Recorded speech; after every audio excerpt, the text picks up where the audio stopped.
Good morning. Welcome to the First Unitarian Universalist Congregation. I'm Frank Young, one of several service associates this morning. I don't think I have to tell you to turn off your cell phones or any other electronic devices. Please keep your electronic devices on so that you can enjoy this service. This congregation welcomes all people, regardless of their age, religion, race, nationality, ability, sexual orientation, gender identity or expression, or anything else that has been used to divide people. We are a group of people with our own opinions, our own ideas, our own dreams, but we share ideals. We share a common belief in a liberal religion. In our discussions, we may disagree with each other, but we must always remember that what unites us is stronger than what separates us. We must always depart from each other, aware of the love that we have for each other. The seventh principle of the Unitarian Universalist Association is respect for the interdependent web of all existence of which we are a part. And now Jean Christeller has joined me out front of the building to light the chalice for today. Rise up, O flame, by thy light glowing, bring to us beauty, vision, and joy.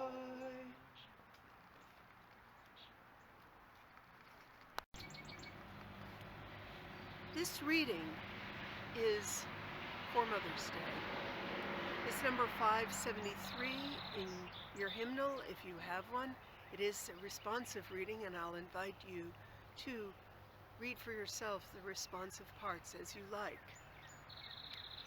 The Mother's Day Proclamation by Julia Ward Howe. Arise then, women of this day. Arise, all women who have hearts. Whether your baptism be that of water or of fears, say firmly, we will not have great questions decided by irrelevant agencies. Our husbands shall not come to us reeking from carnage for caresses and applause. Our sons shall not be taken from us to unlearn all that we have been able to teach them of charity, mercy, and patience. We women of one country will be too tender of those of another country to allow our sons to be trained to injure theirs. From the bosom of the devastated earth, a voice goes up from our own. It says, disarm, disarm. The sword of murder is not the balance of justice. Blood does not wipe out dishonor, nor violence indicate possession.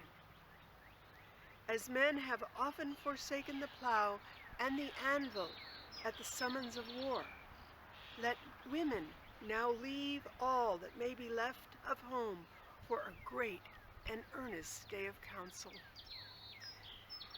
Let them meet first as women to bewail and commemorate the dead. Let them then solemnly take counsel with each other as the means whereby the great human family can live in peace, and each bearing after her own time the sacred impress, not of Caesar, but of God.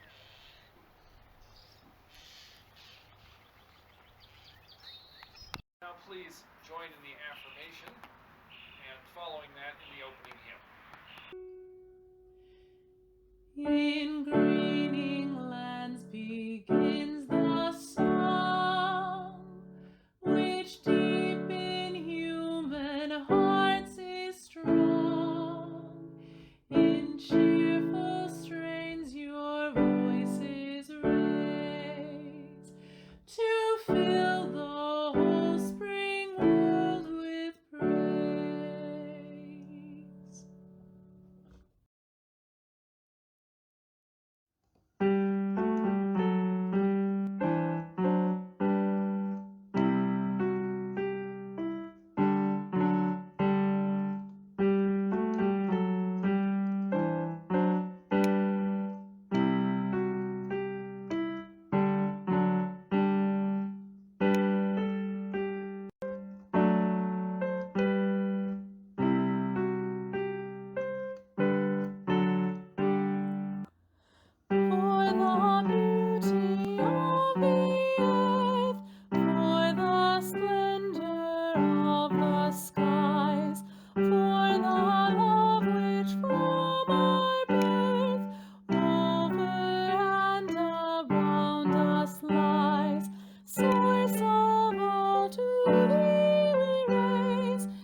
needs money, even when we're not meeting in person.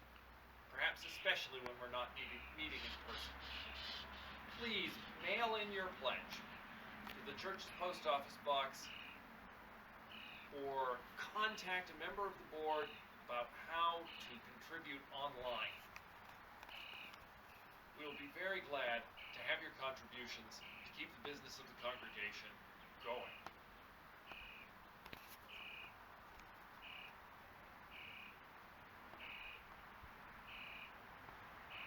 Let's share a moment of quiet reflection, followed by the singing of Spirit of Life.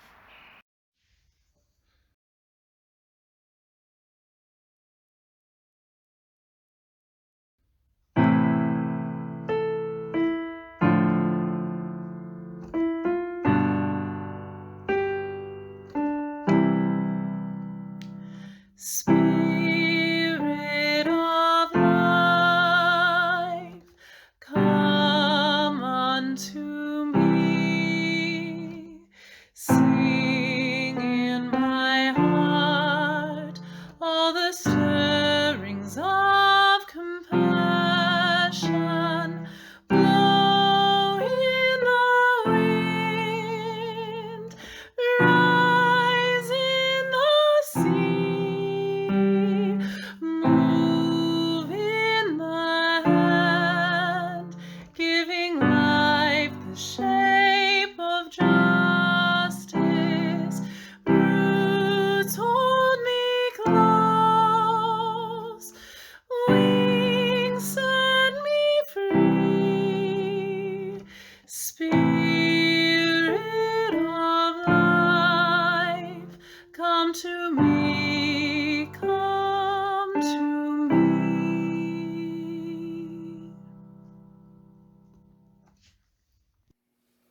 Hey guys, it's Sarah. I just wanted to wish my mom a happy Mother's Day. You are such a beautiful, kind soul, a beautiful mother, wife, and kind friend. You are always doing something better for the community, and you truthfully have a heart of gold. I am so blessed to have you in my life and all the memories with peace, love, and happiness. You are always doing something creative, and you're fun to be around. I love you, Mom. Hi, I'm Kathy Laska, and I'm here to talk about my mother, Barbara Ellison, who was a most spectacular person in my life. She was a mentor for me. She, of course, was my mom. She was a great-grandmother. She was a colleague of mine. We were both art teachers together for a while, which was really very fun. She was born in 1924 on a farm in Towanda, Illinois, which is close to Bloomington, Illinois, and she was one of 4 children. They lived a very good life, actually. It was a depression era, but she did pretty well. She had cousins and aunts and uncles move in with them, so she had, playmates galore, and Grandma and Grandpa had lots of people to help them on the farm. So they were never without food. So all the things that I've heard about other people during the Depression, they did not have to suffer that whatsoever. And I think that has something to do with her personality, that she always had a very positive personality. She was educated in a one-room schoolhouse, which was about a mile away from their farm. She had 2 boys, as they were brothers, as her classmates. So for 8 years, she had that lovely thing to deal with. I don't imagine it was too stimulating. But when you're in a one-room schoolhouse, you have other things going on all the time, too. So I imagine she picked up a lot of information from other people. The house was bought by a cousin, so it was in the family for a while, too, which was kind of neat. Anyway, she was very well educated. She went to Columbia University, she got her master's degree, and she taught on 4 levels in art. She was a college teacher, high school, middle school, and ended her career in elementary. And that's when I was teaching with her. She was a very good art teacher. But once she retired, she just took off with her painting. She'd always been a painter, but now she could give all her time to it. And I have brought a few pictures with me today of some of her paintings, which hopefully we'll get to show you. but she had a great desire for, well, in watercolor. And watercolor can be very loose and painterly, but it can also be very tight, very just with a lot of control. And that's the way she approached it later on. So anyway, watching her paint away all those years was really a wonderful thing. We were mentors in that she would talk to me about, okay, what should I name this one? And I don't know, let's think about it. And we would do that sort of thing together a lot. So we did workshops together. We were just really good art friends. I miss her quite a bit, you know, every day.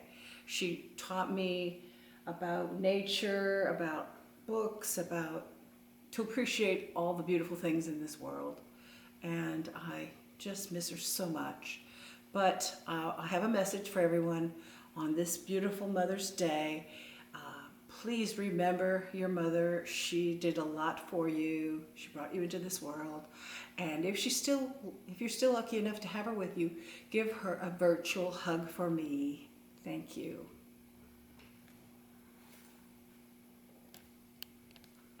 I would like to express my love and gratitude to all of my mothers, Beverly Ann Fusen Peyton, who passed far too soon, my grandmother, Edna Osborne Peyton, who gave me unconditional love, my Aunt Jackie Peyton Guess, who included me in her loving family, my mother-in-law, Shirley Hensley Stevens, taken by Alzheimer's, and my stepmother, Wilma Gorby Peyton, who had to deal with an insolent teenager, Mary Kuykendall Peyton, the mother of my daughters, and Jackie Scott Peyton, my wife.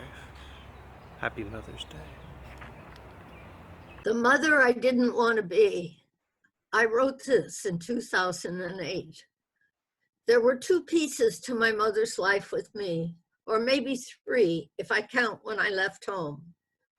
The first mother lived in Illinois, sang in the church choir, had friends, and a social life. She liked having her own house after living in various rental arrangements.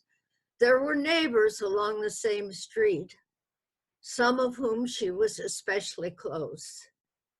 She loved adventures in Chicago and opportunities for her children, riding on the train and visits to department stores, museums, zoos, picnics in the park, usually with Dad, but sometimes with friends. We had a happy life, even though she was concerned that her oldest daughter, me, was already becoming chubby, and she wanted to spare her, me, some of her own unhappy battles with weight. A war ended, World War II. A president died. Costs began to escalate. Mom number 1 knew she was going to have to leave this life behind and move to another chapter in her life. Mom, too, emerged in the rural setting of southern Indiana. Gone were her friends and opportunities for social life. Gone was the 3-bedroom home with coal furnace and inside bathroom. Gone was running water. Enter cows, chickens, pigs, coal buckets, and wood stoves. A long lane with no one living beyond her, only fields and creeks and ponds, and lots of time alone. Hard enough that she didn't drive and Dad was gone a week at a time. Hard enough that the money didn't stretch far enough and every penny was precious for survival. She truly believed I died when I moved to Indiana. Mom 3 adapted when all 3 daughters left the fold within a 3-year span, 2 pregnant and married, and 1 away to college. Mom number 3 went to work for the first time in years. Now only the little son was at home. She tried to make Indiana life work for her. She dabbled in crafts as encouraged by Dad. She loved to travel to Florida and California to get away from mother-in-law and sister, who were now living with them. But the poison of unhappiness had taken its toll on her.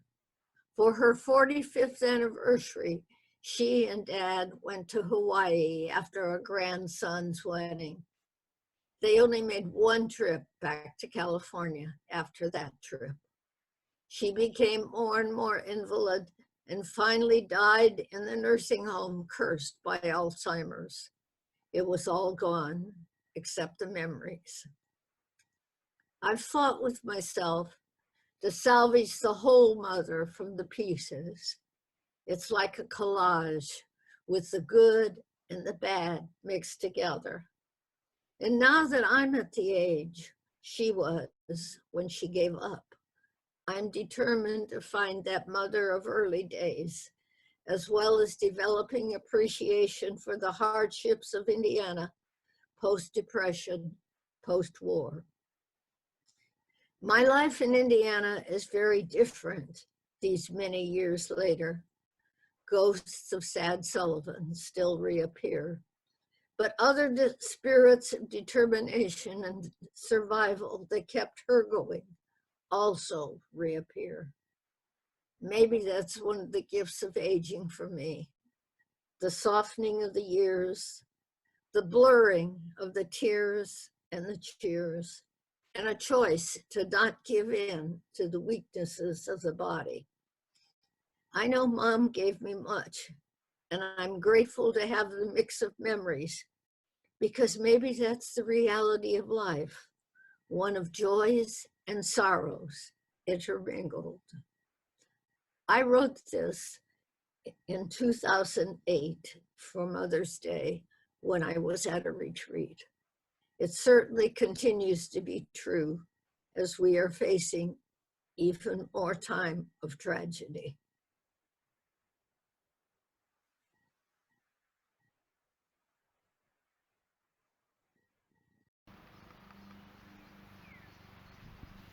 Hello, I'm Jean Christeller. My mother, Louise Stegelman Christeller, was an adventurer, a reader of books, a lover of art, and creating a warm, appealing home space, yet budget-minded and invested in us all doing our homework. She had grown up an only child in the Boston area during the Depression, which would have been easier for the family had her father, a dentist, not died unexpectedly in 1929. She loved that her mother's side of the family went back to the earliest days of the English colonies. And she respected her father's side of the family that had come from Germany in 1882 when he was 2 years old. How was she an adventurer? She spent her summers on a family farm in southern Maine and conveyed to us the great importance of exploring the outdoors, both when we moved to the countryside when I was 4 years old, and I was almost immediately given permission to wander wherever I wanted to, and on the camping trips we took every summer. But perhaps her greatest adventure was volunteering for the American Red Cross near the end of World War II and being sent to Okinawa, where there was still shooting in the hills. Then, instead of coming home, she volunteered to be a secretary in Tokyo with the occupation forces. She fell in love with Japan and with my dad, whom she met there and married there, which is the source of my love for Japan. Did she have difficult times? One of the hardest that stayed with her through her life was the death of her dad. That happened when she was about 12, and begged him to take her swimming at her favorite nearby place, Walden Pond of Henry David Thoreau. He told her he wasn't feeling so well, but she persisted. They were both swimming when he began struggling. He was apparently having a heart attack, and he drowned. She was devastated and blamed herself. I didn't find out about that until about 20 years ago, when I thought to ask in more depth. Of course, in those times, there wasn't the mindset to explore something so traumatic more deeply with children. It explained a lot about how she tended throughout her life to be hypersensitive to doing things the right way and being concerned about the effects of even minor decisions. And her caring for others, which was deep and real, always came through. But we always respected her caring, her expression of giving to all of us, and at the same time, her independence and very broad views of the world, respect for other cultures, and for the importance of being giving. Thank you. With luck.